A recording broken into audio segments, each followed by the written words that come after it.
What's up, y'all? This is the Lorraine Lindsey podcast show. You are watching another episode of The Mindsetters, where we believe that if you change your mind, you have the power to change your life.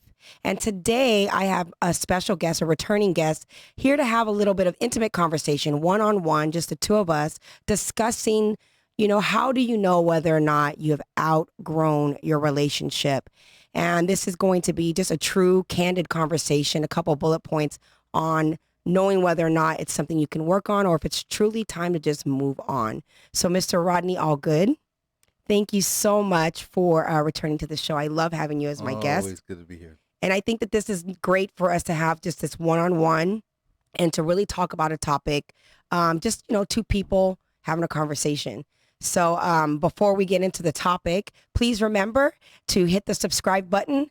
Let us know what you think of the show. We love to hear from you. Don't forget to give us a thumbs up if you like the content today. So without further ado, Mr. Allgood. I love your name, by the way, Rodney Allgood.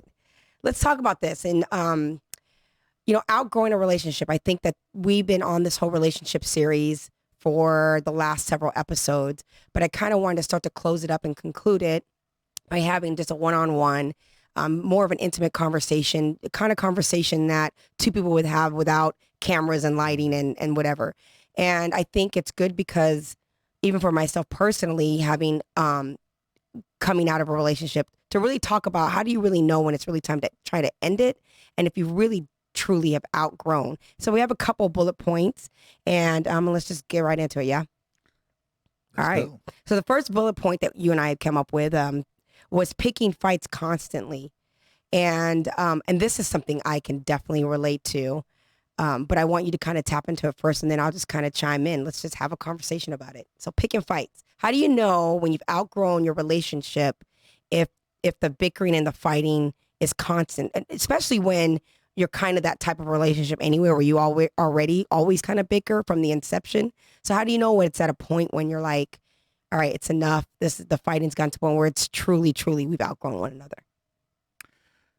I think that happens when we stop listening, when one of the two stop listening. Communication becomes waiting to talk.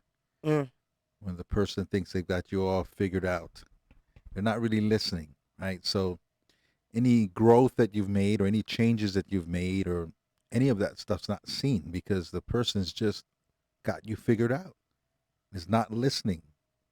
Your conversation, again, they're waiting to talk. They're not listening.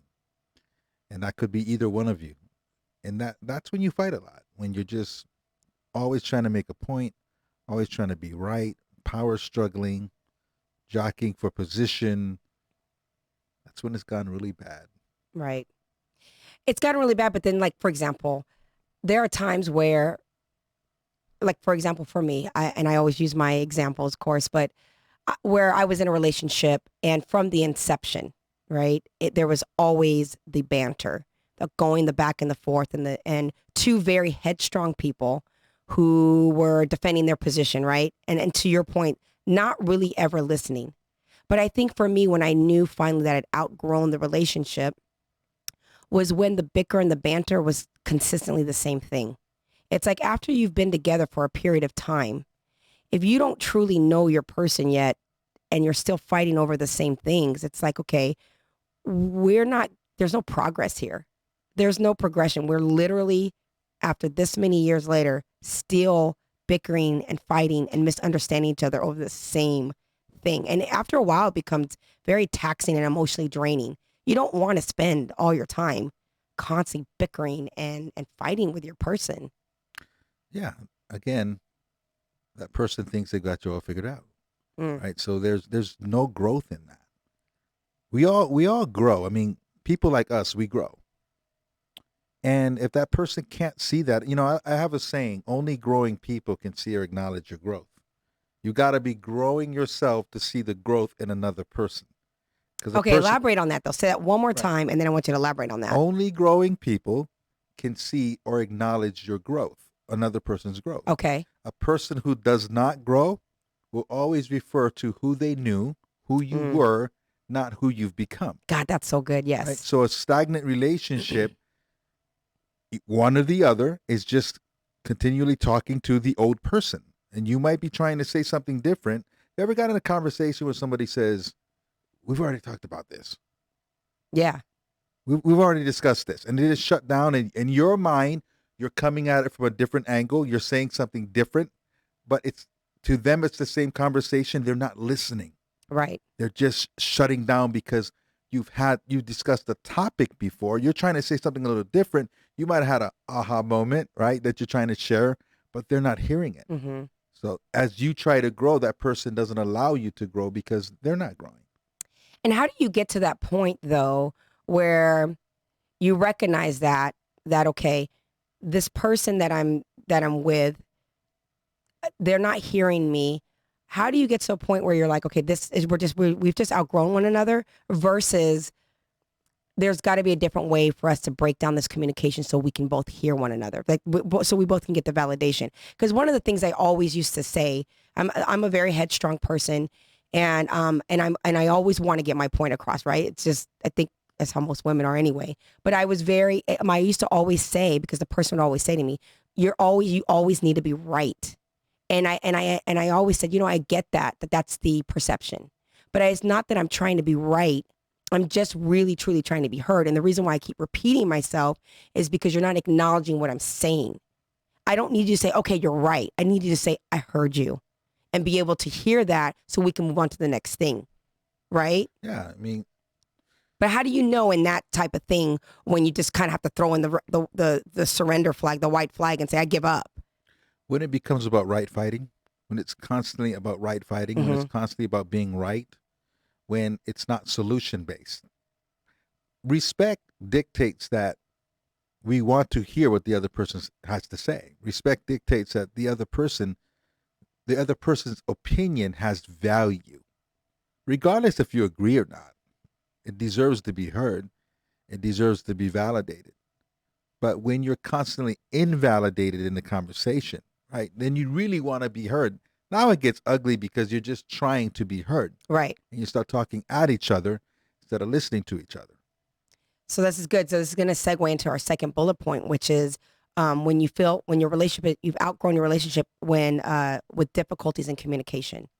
And this is a big one for me, because after several years of my previous relationship, the communication was always broken down. That was, to me, the biggest issue in the relationship was this person. I always felt, and it was just my feeling, that I was always held hostage to the person they felt I was in their mind versus the person I really was. And I'll give you an example.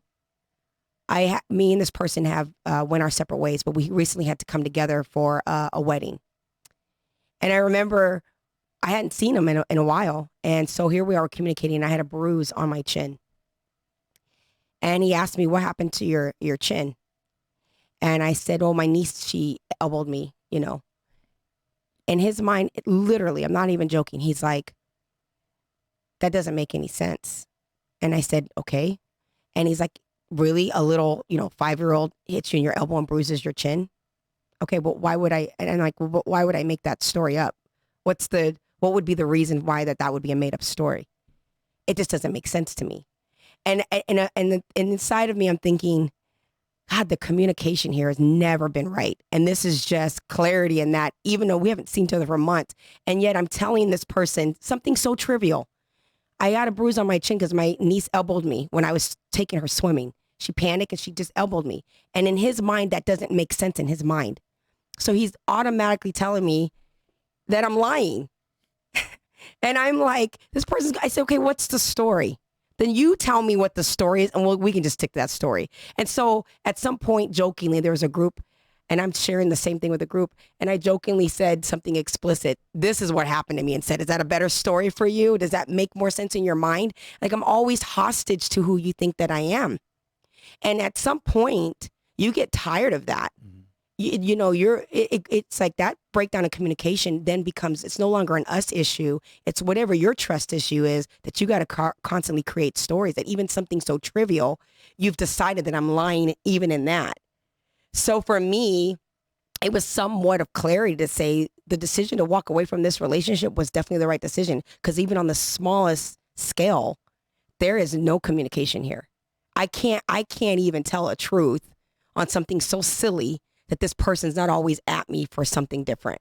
And I'm sorry, it's a very long-winded example, but it's just that knowing of like the difficulty in communication, even down to the minute. When it got that trivial for me, it was time to go. Right. Yeah. People want to be seen and people want to be heard. So if we can have the desire within ourselves to want to hear the other person. I want to hear you, right?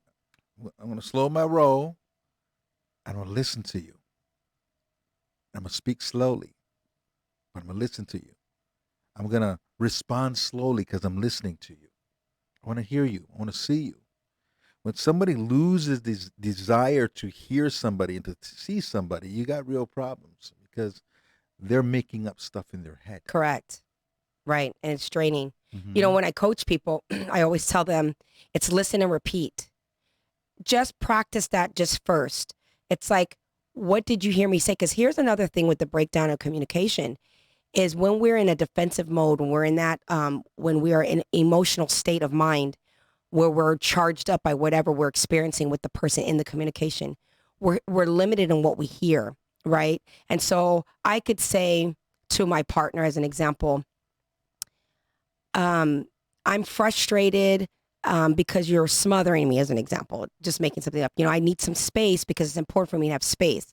That person may hear, wow, that person, she just told me I'm not enough. And so if I were to say, repeat what I said, and the person says, well, you basically don't want me in your life. You don't want me around you. You don't want, but I didn't say that.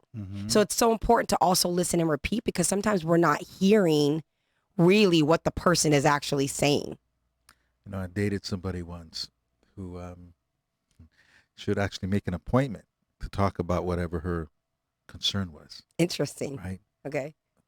She would say, are you available at 5 o'clock? Say, and can you be very present with me at 5 o'clock?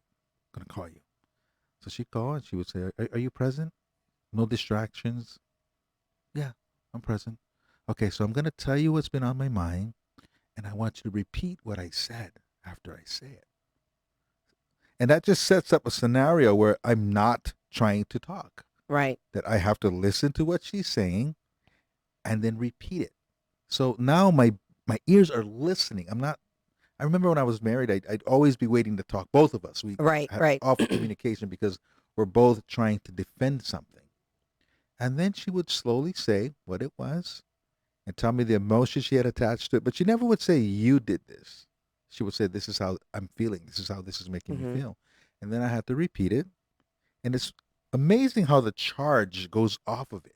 Right. And it's so uncomfortable, right? Because when you tell people, hear what I say, repeat what I say, some people are like, I'm not doing that. Like, it works. It is truly, truly effective. It works. This is keeping in line with the outgrown a relationship. That was one thing, you know, that was taxing on the relationship for me. It was that it was always this bicker, banter. Right. You're right, I'm right. No, blah, blah, blah, blah, back and forth, boom. It's like talking over each other. And everyone's defending their position to be right and so on and so forth.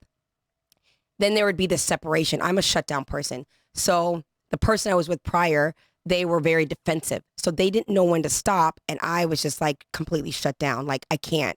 They took this shutdown as like abandonment. I took the never stopping as like, I have to put my guard up. It was just overwhelming. But then when we take a few days, a week, or we'd have a breakup, and then we'd come back together because now we miss each other. We want to come back together and have a conversation. Now we actually are going to have a conversation about the issue.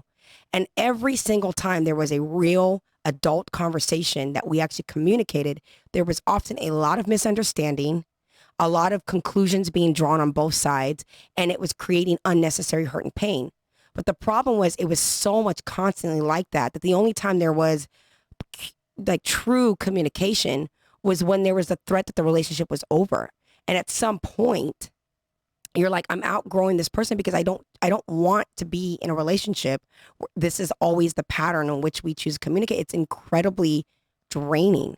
It's just draining. So let's go on to the number 3 bullet point, which is the passion in the bed declines. Okay, again, our topic is how do you know that you've outgrown your partner? And you kind of, the last time you were on the show, you had like actually tapped into this a little bit when you were referencing your marriage and you just completely shutting down as far as the intimate thing. You said, I was still super attracted to my wife, but I just did not want to be with her. So touch into that and what that means to you in terms of outgrowing a relationship.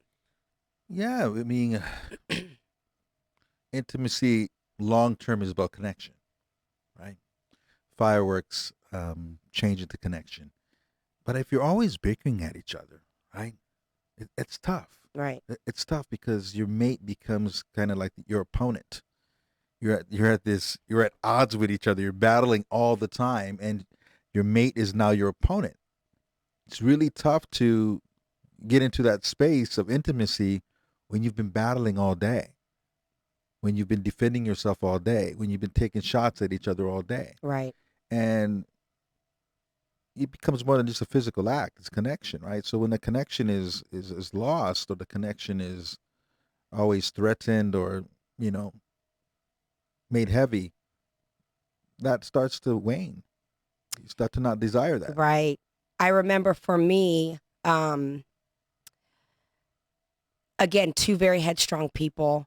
I've always had to be both feminine and masculine in my energy because I was a single mom and I was always trying to grind and whatnot. But I got to a point in my life where in the recent years where I that masculine energy that I was kind of carrying on for so long, I just kind of wanted to relinquish it. I was ready to surrender and be more in my feminine energy. And my partner was always challenging me like I was a man. He always came at me with the same energy like he would with a man.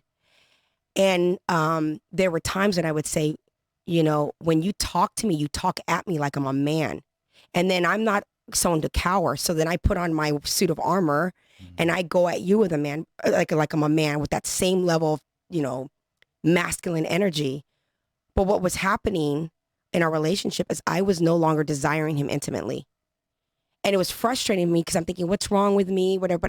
But I never felt like I could just be in my skin and be a woman and be soft and delicate with him, because I always felt like I was on edge every time, having to deal with that defensiveness.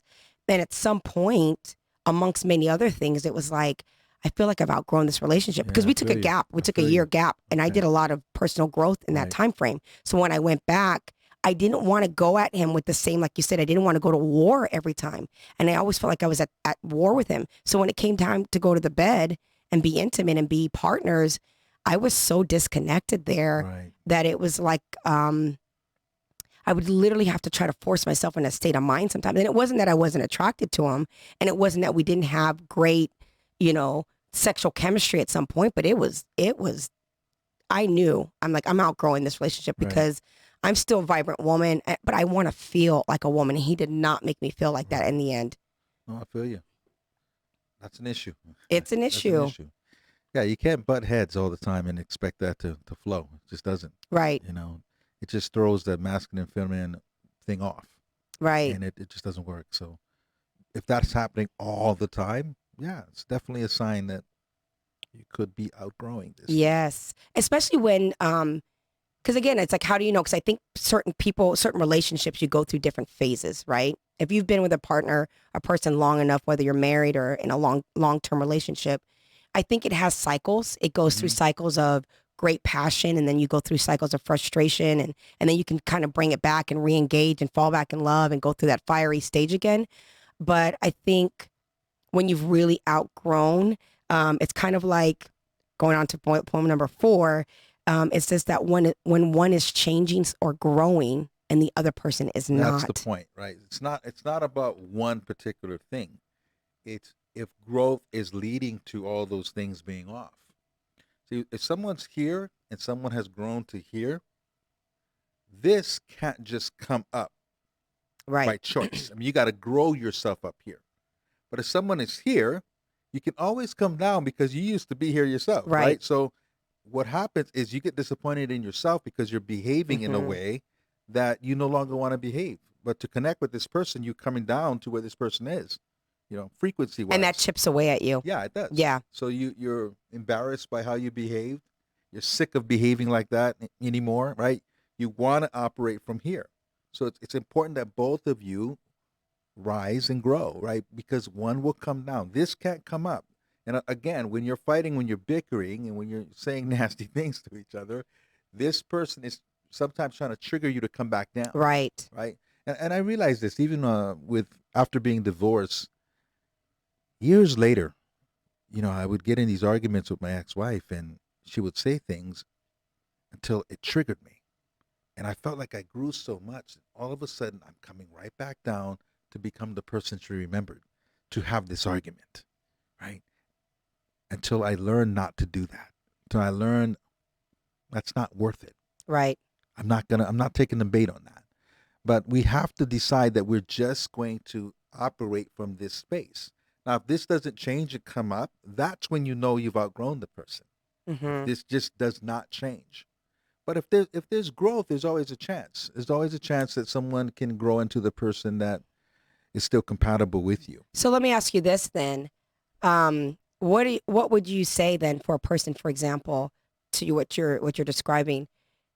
You're here, this person's here, and you've been on that growth pattern for this much time. So you're, like you said, every time you drop down, because it's still in you, right? Yeah. Some of your ways Right. are your ways. They're in Totally. you. You're attracted to a certain kind of person for a reason at a time. But when you become accountable to your behaviors and to your patterns and things like that, and you start to grow, that's still that person in you is still in you. And like you said, sometimes this person who hasn't grown at the same pattern that you've grown can bring you back down. And then you, not only do you become frustrated with the individual, but more importantly, you become very frustrated with yourself because you're seeing what you're doing.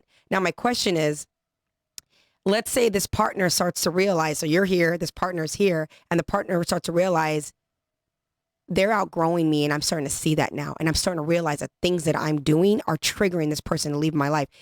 Because I feel like when people outgrow relationships, it's usually one is done first before the other. There's always, not always, I think when both people have outgrown each other, it's easy to kind of just go your separate ways. But when they're struggling with one person wants out and the other one's fighting to keep it, is when it becomes very emotionally draining and confusing. And so let's say this person now down here says, okay, I'm going to start doing my work. You're already up this far ahead, and now they're trying to join the race and they're way far behind.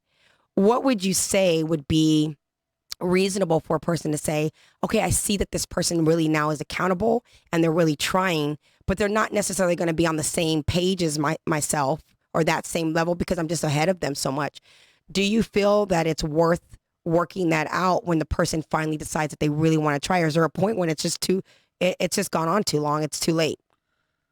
Number one, growth has to do with the person. The person has to want to grow because they want to grow, not grow because they want to stay with you. Yes. Right? Say that one more time. Person needs For to the want to people in the grow back. because they want to grow, not because they're trying to salvage the relationship. Right. That just won't work. Right. Okay, so if a person truly becomes a growing person and gets all into personal development and really wants to grow, there's a good chance that you can salvage things because that person, if you really want to grow, you're going to grow in all ways. All ships rise with the tide, right? But if you're trying to grow in a way to salvage the relationship, you're not going to grow in all ways. You're Right. trying to do this. I'm gonna grow so I understand her. That doesn't work. You got to really grow. You got to really want to change. You got to really want to grow in all aspects of your life. And if that is happening, there's a great chance that it could work. But if Right. someone does not want to grow for the right reasons, it's number one, it's not going to last. Never last. If you're growing for the wrong reasons or for other people, it never lasts. Yeah, that's so true. And I've experienced that where the personal growth of the other person initially was to salvage a relationship. Even in further conversation, they've even admitted that at some point, saying all those times that you were like, this is where I'm at. And then they were like, well, I'm going to go to counselor. I'm going to do this work, that work. But it was truly to conform to what I was doing. And they realized at some point that, well, what happened is I would go for it, and I'd be like, okay, they're being accountable. And then at some point you'd realize it was like, I felt like I was being set up, it's not real. And I think, and I say that, but I think that they genuinely had good intention. But what happens is if it's not for yourself, it's not effective. And the reality is when you do work on your own personal growth, sometimes you just organically outgrow the person. even if they're on their path of growth too, sometimes your growth really does truly suggest that the two people are just not compatible. I think that that's something that I learned in my own personal growth, and it was so hard to um, really let go of an old relationship, a relationship that had been um, in my life for so long, because I was so attached to that pattern, to what was familiar about it. But I also recognize that in order for me to continue my growth, this person is toxic for me. It's stunting the growth. It's slowing the growth down because they have such a uh, a way to trigger me that they bring the worst out of me. And by the way, I'm not bringing out the best in this person either every single time. And so sometimes outgrowing a person is also recognizing that you're not good for them just as much as they're not good for you. And if you're really truly in a state of growth, it's like, where do I want to be with my life? And if if this situation were to continue, how is that going to aid in me getting there? I think it's important not to make the other person wrong. Right, right. It's just not working anymore. It doesn't mean the other That's person. powerful, and it's hard to do, Right, it's right? very hard to do. Yeah. Right, but doesn't make the other person wrong. And we don't want to say I'm outgrowing you, right, as if we're above them. But fact of the matter is, it's just not fitting together like gears anymore. It's grinding. The gears are grinding. Sometimes you find yourself enjoying the company of other people far more. Mm-hmm. Sometimes the communication and the conversation is not something you enjoy anymore, right?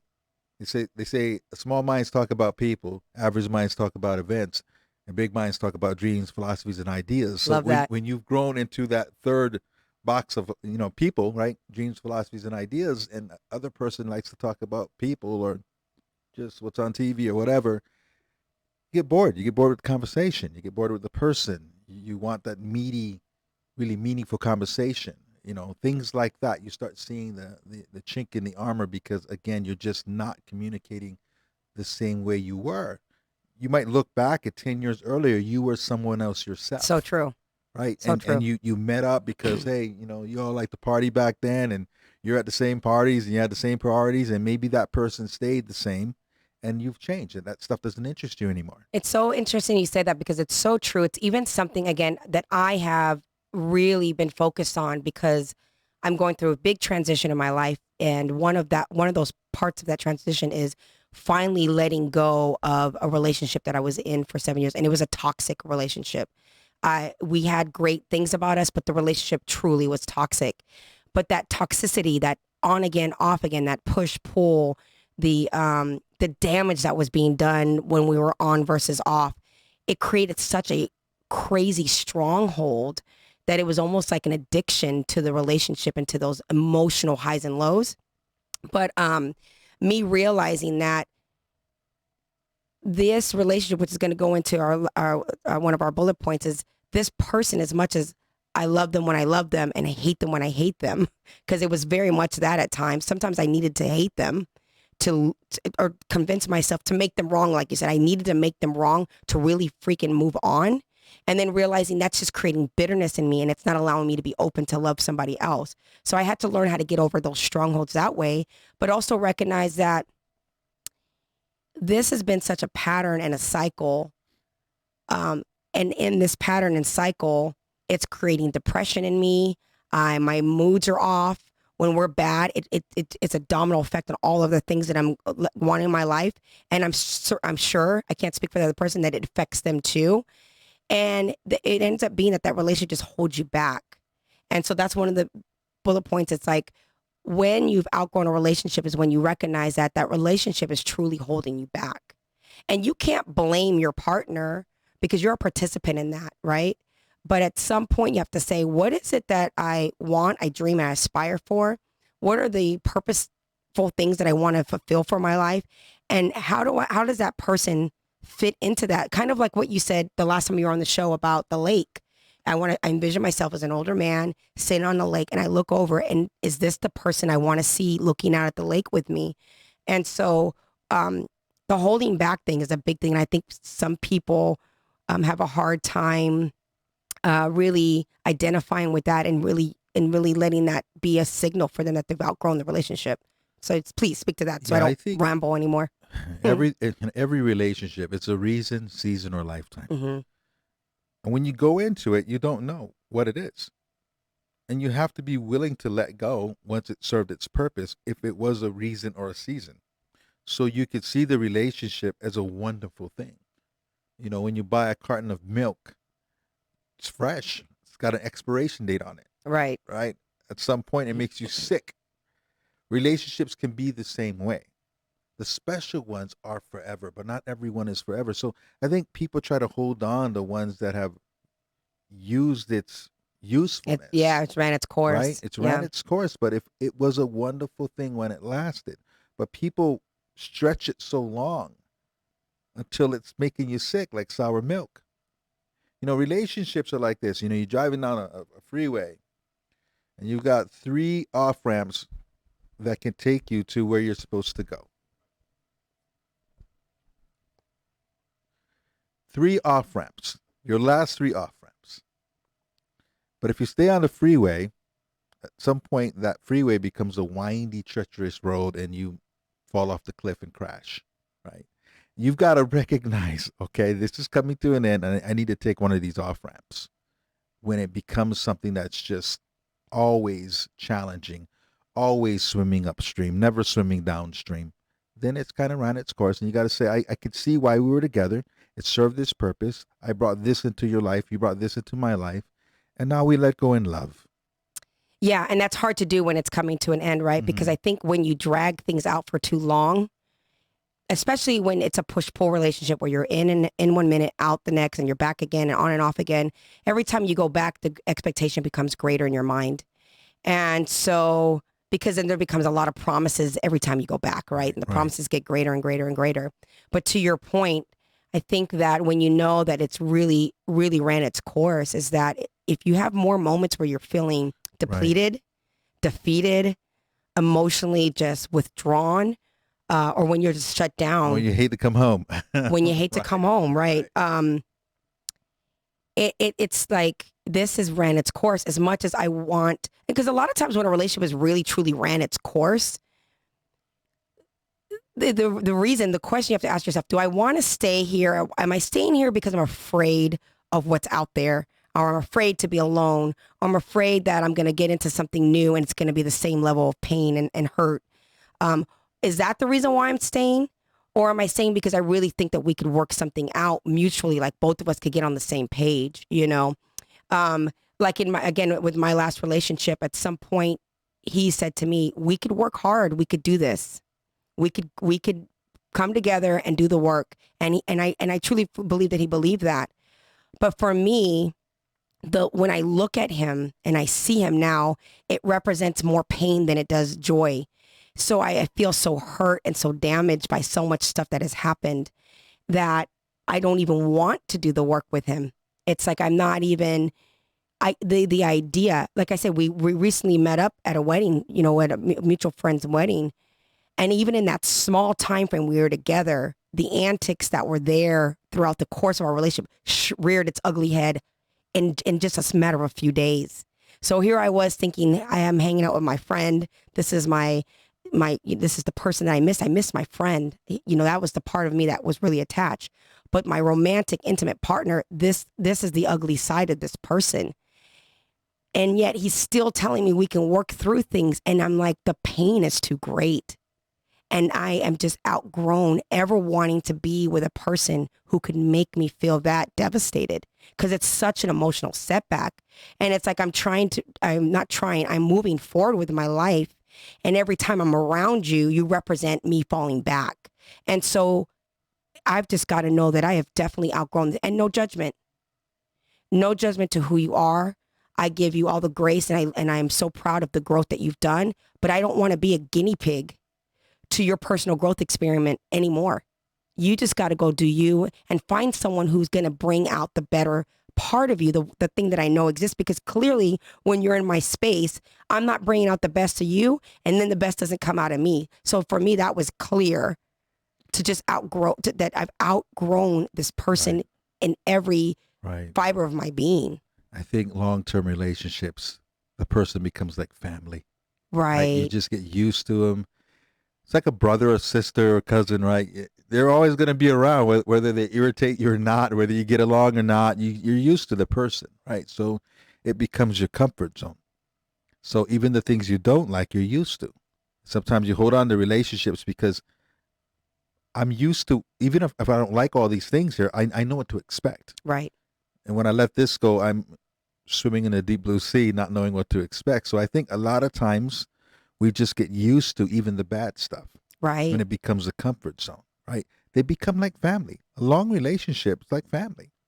Just like, we all got cousins and brothers and sisters we don't get along with, but they're still your brothers and sisters. They're still family, right? So relationships can come like that. That's a really good point. And I think, and also to kind of add to that, something that you mentioned is that even the like, for example, my relationship was toxic. So the toxicity in the relationship was very familiar to me as well. Right. I had a lot of toxicity growing up. And so he became part of the family, but he didn't come very different than the family either. Right. And so recognizing that, and that goes both ways. It's not a bash. It's just calling a spade a spade. It is what it is. But to go on to the next one, we have two more, is that you rather be someplace else or you imagine being with someone else. This is a huge one of how you've outgrown the relationship. And I could say also too, for me, because for me, again, being in a push-pull relationship where it's on one day, off one day, on one day, off one day. When the off is really off, this is how I knew that there's no like inkling. Because now I'm at a point now where I'm like, wow, I'm open. I'm ready to receive love. I'm ready to be love. But it's not, I don't see it with him anymore. So now my eyes are a little bit more peeled to people and conversations. I'm allowing myself to be more, my body language to be more open to maybe receive and meet new people. And now that's how I know I really have outgrown all of this, even though we're off and maybe we could have gone back together at some point. And I'm like, no, I actually want someone else to love. I want to love someone else and be loved by someone else in a whole different facet. Like I'm excited about experiencing someone new. And that's how I really, really knew. Or like when you're in a relationship, for example, and you find yourself like, I don't want to go home. I don't want to see this person. Like, let me see if I can stay at work a little bit longer. So you want to kind of speak to that? Yeah. When you get in that zone that you're talking about, you're far more fascinated with other people. Could be somebody at work that listens to you, finds you fascinating, finds you funny, right? And your mate doesn't anymore. Your mate picks at you. Well, you enjoy the company of that person far more. And you'll start to see yourself gravitating toward other people, right? And I remember when I was married and I was in this state of not connecting at all with my wife. And we were having a marriage counseling at the time. And I would have one-on-one sessions with my counselor also. We'd have them together, and I'd have a couple sessions by myself if I had other things I wanted to talk about. And he says, Rodney, you're like a loose wire. I said, what do you mean? You're like a loose wire. You are so unfulfilled in your marriage that if the right woman comes your way right now, it'll be like the tallest drink of water to a man standing in the middle of the desert. It's kind of sad, but it's just the reality, right? Right. And he says, you won't be able to resist that person. You've got to make some choices here because it's not if, it's when. Because you are lacking this communication so much. You're shoving so much down, so much you want to talk about you can't share in your marriage. And he was right. I knew that would happen. So I had to make the decision to end the marriage. But when it gets to be like that, when you're looking at being somewhere else, when the thought of going home just gives you makes the hairs on the back of your neck stand up. I felt like that. I didn't want to go home sometimes, right? Because it was a fight waiting at home for me. It might be time to move on. And I want to get clear about this too, because there might be people, I'm sure there's a lot of people watching that will watch this and can totally relate to what we're saying. Because I think anybody who's been in a relationship long enough has felt many of the things that we've talked about here. But there's a definitive line, I would say, or maybe it's not so definitive, as to whether or not it's something that can be worked through versus it's really, you've just really genuinely outgrown the person. So before we kind of like give some tidbits on that, I want to do the last bullet point, and then I kind of want to jump into that of how we can really get clarity if we've just generally it's just time to move on. So the last one is just that you're not happy anymore. And this one's funny to me because I love a couple pastors I like to listen to. So one is T.D. Jakes. And in one of his sermons, he was talking about marriages. And he said, he does marital counseling. He's a pastor, a bishop.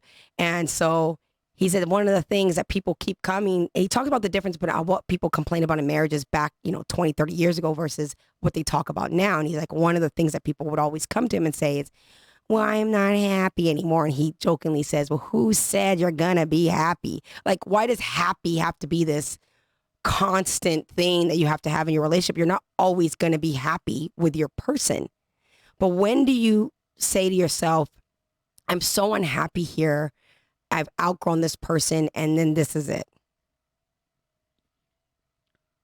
You have to be honest with yourself too. Again, to your point that it's a different age that we live in, we have so many distractions. Mm-hmm. We have to be careful that we're not just distracted from the main things that make a marriage work, that make a relationship work. Sometimes we mistake growth for us being distracted, for us being interested in other things, and us ignoring the main components to a marriage. The main things are never going to change in life. What's important today was important 1,000 years ago. So we got to make sure we're not avoiding those things or missing those things ourselves. But if those things are there, if you're still present to those things, then it's really about communication, I think. I think it's really about if that person could see who you've become, or if you could see who they've become. When people stop seeing who you are, and I think this is even more important for women, because if women are growing and the man is not, a lot of times those fights that we spoke about earlier, they happen because that person is actually trying to keep you in the same space, right? They're kind of kicking your feet from under you. But it's about communication. It's about seeing who you are today. A lot of times that happens when the kids grow up too, right? The kids leave the nest, and now the people got to look at each other because the kids were in between. Right. And they find out that I'm not married to the same person that I married 25 years ago. You've absolutely changed. Right. I didn't see it because the kids were in the way. Now the kids are gone. I don't even know who you are. And I want to kind of circle back. I wrote this down, but something that you said in the day and age that we are now, another big thing when we're looking at us being happy is to be mindful that you're not comparing yourself to what you're seeing on the outside. Right. A lot of people, especially with social media, they depict these lives that are so perfect, right? They've got the perfect picture with the perfect family, and everything is seemingly so perfect, but behind the scenes, they're just as miserable as you are. But yet you're looking at their life and you're saying, well, my life is miserable because it doesn't look like theirs. And so we have to be very careful when we're determining what makes us happy in our relationships to say, am I comparing to this false idea of what that is?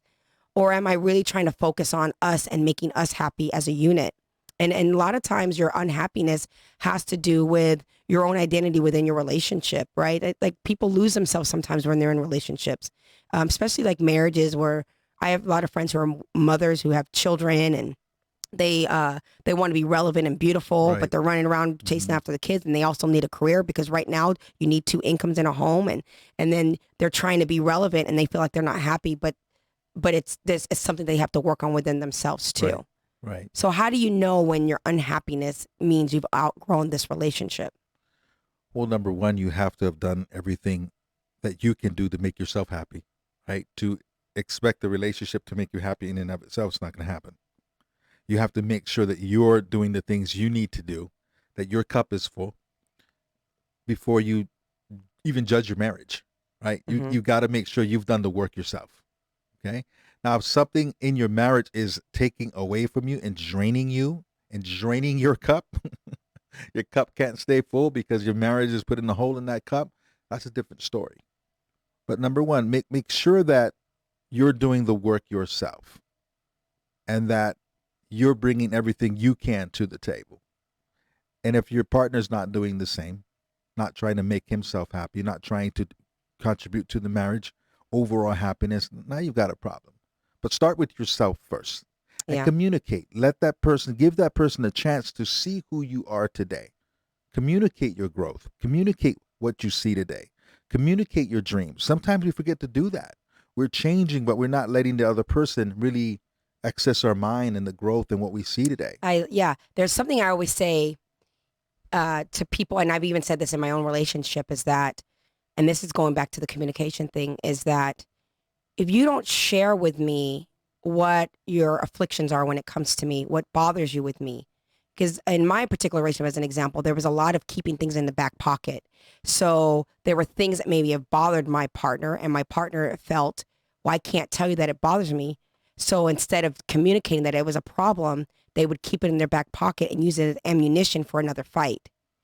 But then what happens is that that ammunition has built up to an arsenal of resentment, right? And so when the gun comes out, it's a guns a-blazing. Right. And it's like, wow, I didn't even know that was an issue. So I always say you have to communicate with your person whether they're going to be comfortable with the conversation or not, because you don't want to rob them the opportunity to do the right thing by you. And they won't know to do that unless you tell them with your truth that this is a thing, this is bothering me, this is what a setback is, this is where I'm at. And I think some autonomy is good, right? Where your partner is constantly getting to know you. Remember the Pina Colada song? Do you like pina colada? Right. Remember that song? Yeah. Well, it was all about this guy who was bored in bed reading the newspaper or the personal ads, and he was looking for another kind of woman that had the same interest he had, right? And he writes off to the newspaper that, yeah, he's looking for this kind of woman, right? And he meets a woman at the bar, and it's his own wife, right? they didn't know that they liked the same things. So interesting. I never knew that song was that deep. Right, it was deep, right? So she wrote the ad that she's, this kind of woman. And he goes, yeah, that's the lady that I'm looking for. Let's plan our escape. That's what the song says, right? So they meet, right? And he says, I knew her smile in an instant. I knew the curve of her face. It was my own lovely lady, right? So it's his wife. But they weren't communicating who they were. And wow, I really dig my wife. I didn't know this. I didn't know you like all this stuff, right? And a lot of times we're not communicating in a way to let our partners know who we are. Sometimes you could have someone who, if they were to meet someone else and the two of you to share notes on who this person is, you wouldn't even be writing about the same person, right? Because in a relationship, sometimes you've decided who that person is. Right. And that's it. You're this. You can't be anything else.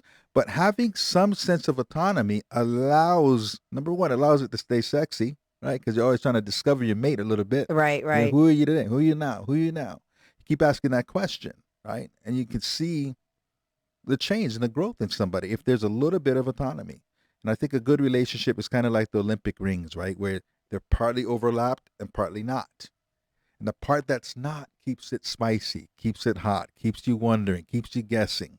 But when you overlap directly on top of each other, right, you get bored.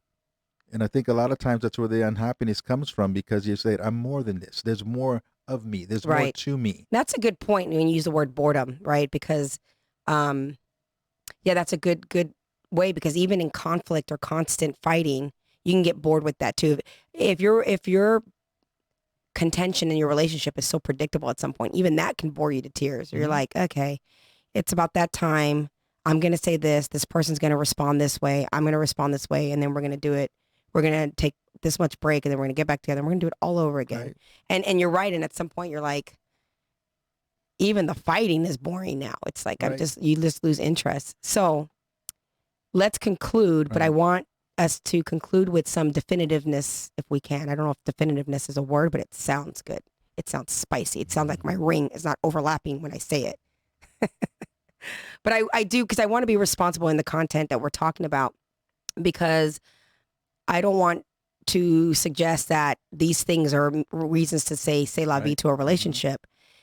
But I don't know, can you elaborate on some of the things that you feel like are ways to kind of draw the line in the sand where there's a little bit more clarity and saying you've definitely outgrown this relationship, and kind of the things that we talked about? Well, number one, you don't want to just throw the baby out with the bathwater right off the bat. Right? So you want to put the work in. You want to work hard. But I think it all comes down to communication. If you cannot communicate in a way where you feel like you're seen and heard, and it's just that's not changing, then it's not going to change. That person does not want to see you. And I think it all comes down to communication. Because if you can communicate well, if people are willing to listen, then you got a chance. I was coaching somebody last week. This just came up last week. And this is exactly what we talked about. She said, I'm almost afraid to do this coaching because I feel like I'm going to outgrow my man. And it was a kind of a difficult conversation. But I said, Dolly Parton has been married for like 50 years. No one even knows her husband because he just likes to drive a tractor on their property. He has no need for fame. He hates all the award shows, doesn't go to any of them. But he found his place that works, even though his wife is very different than he is, right? And he found what works, and she comes home, doesn't have to wear that wig, and however they communicate, it works for them. Mm-hmm. It's a very different kind of relationship. So growth doesn't have to mean that you're in step like this. Okay. I think that's really, really profound that you said that. Right. That's important that people Right. understand that. Yeah. Right. So with this lady I was coaching, I said, maybe your relationship could look like this because she's got big things she wants to do and she feels like these big things is going to make her outgrow her man.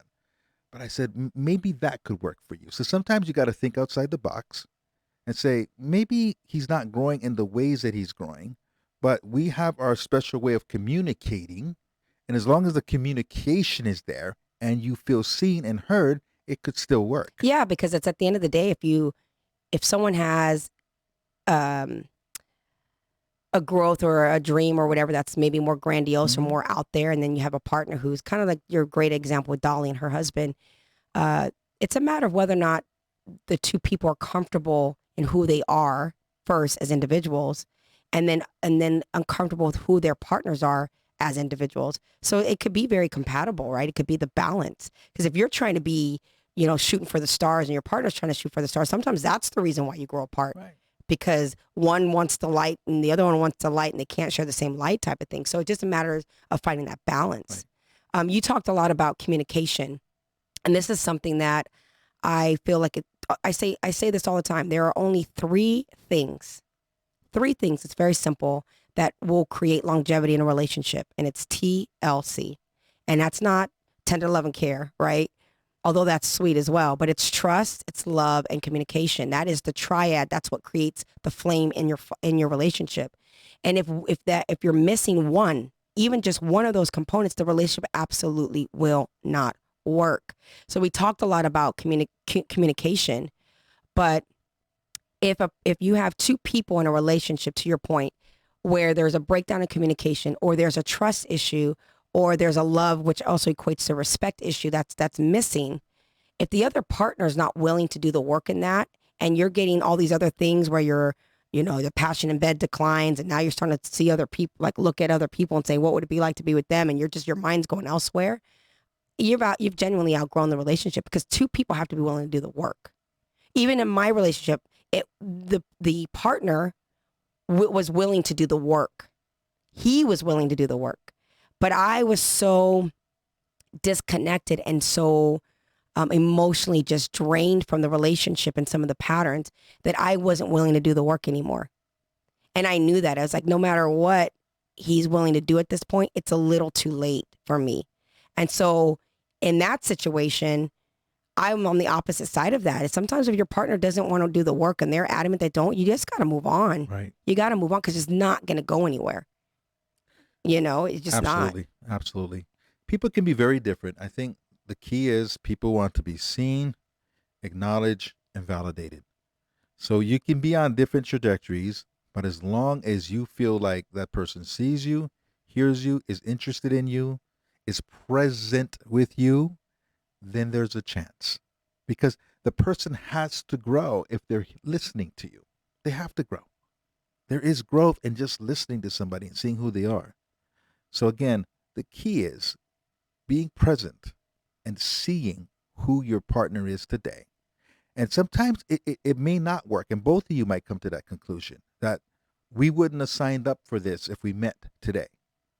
Right. right? Right. And sometimes both of you see that. We're just on different wavelengths, and that's okay. Reason, season, or lifetime. Everyone has its place. Beautifully said. Well, Rodney, I think it doesn't get any better than that. That's a great way to close it. Thank you for being on the show. Again, thank you guys for watching. We are going to be joining a new network pretty soon. So the show will change and revamp, and I'm excited for that. So thank you for all your continued support watching The Mindsetters. Until next time. Ciao.